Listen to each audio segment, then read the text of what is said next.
So it won't surprise you that sometime during the dessert course, I decided that this was the kind of life I wanted to live, and that I was willing to do whatever it would take to get me there. I went back to Exeter determined to work hard, believing, along with everybody else at that school, that if I did work hard and make good grades, I would get into a good school. And if I got into a good school and graduated with honors, I could get a good job. And if I got a good job, I would make a lot of money. If I made a lot of money, I could buy a lot of things. If I had a lot of things, all my dreams would come true and I would live happily ever after.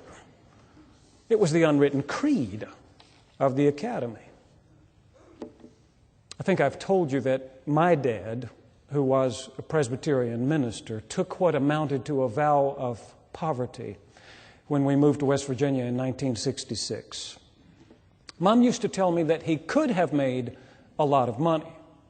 He was smart enough, hardworking enough, but this had been his choice, to live among the poor as one of them so he could minister to them in an incarnational way. He thought it was the kind of thing Jesus would do. But I don't recall that he ever asked me, WWJD, what would Jim do? Not that. Something else.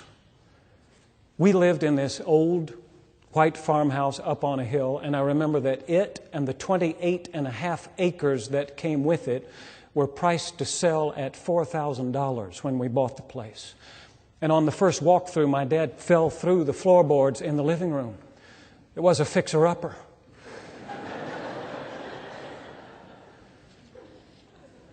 The house didn't have running water, no indoor plumbing, so we carried buckets from a well up on the hill and went to a little outbuilding at the edge of the yard for other business, which provided us with a beautiful view of the Big Coal River Valley below.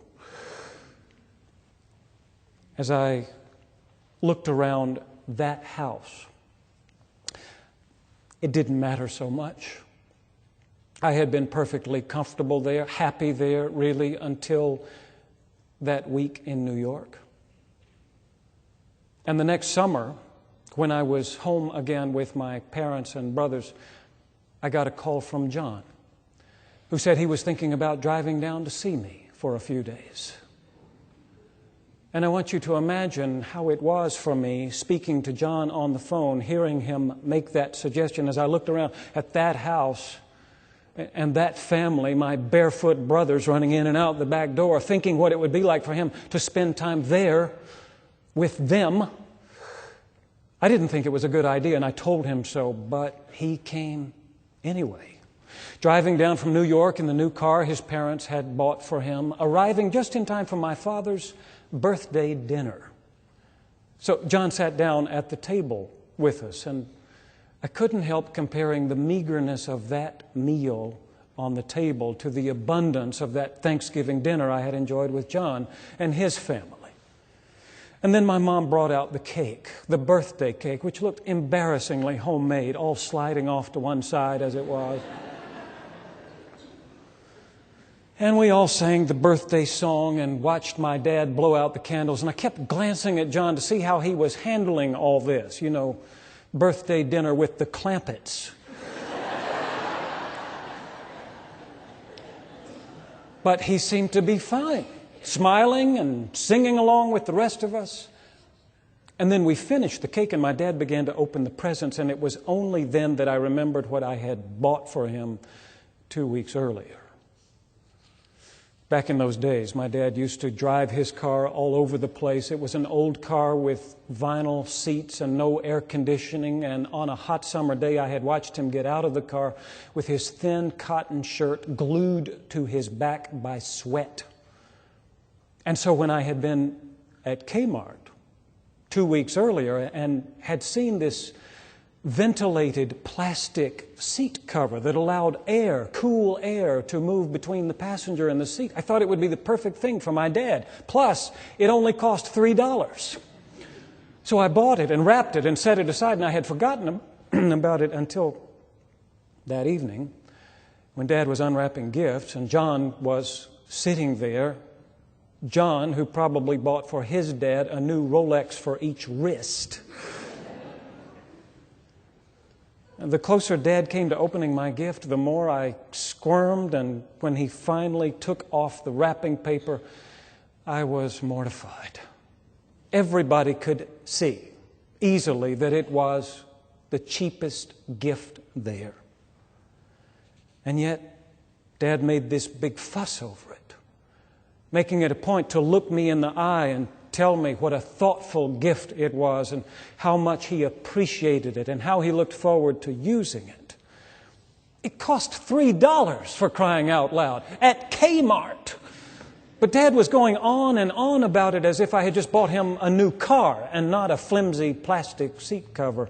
I didn't even look at John during all this. I just sank down lower and lower in my chair, wishing that I could disappear. But a funny thing happened. After spending a week in the squalor of my West Virginia home, John wrote a letter to my parents telling them how grateful he was for their hospitality and how much he had enjoyed the week. It was wonderful to be with your family, he said near the end, and I have to say, honestly, that in all my life, I have never felt more loved. My parents appreciated the letter and showed it to me. And as I read it, I could hardly believe my eyes. I looked at that last line over and over again, the one that said John had never felt more loved. And then I began to remember how it had been at his house. I had been too overwhelmed by luxury to pay much attention, but John and his parents really didn't get along. He yelled at his mother. And I would see her in the kitchen afterwards when she had fallen silent, just chopping vegetables with this pained look on her face. John hated his little sister, or so it would appear. They argued constantly, viciously. And at that beautiful Thanksgiving dinner, I had watched as John's father drank glass after glass of red wine and began to fold up like a piece of wet cardboard while his wife glared at him from the other end of the table.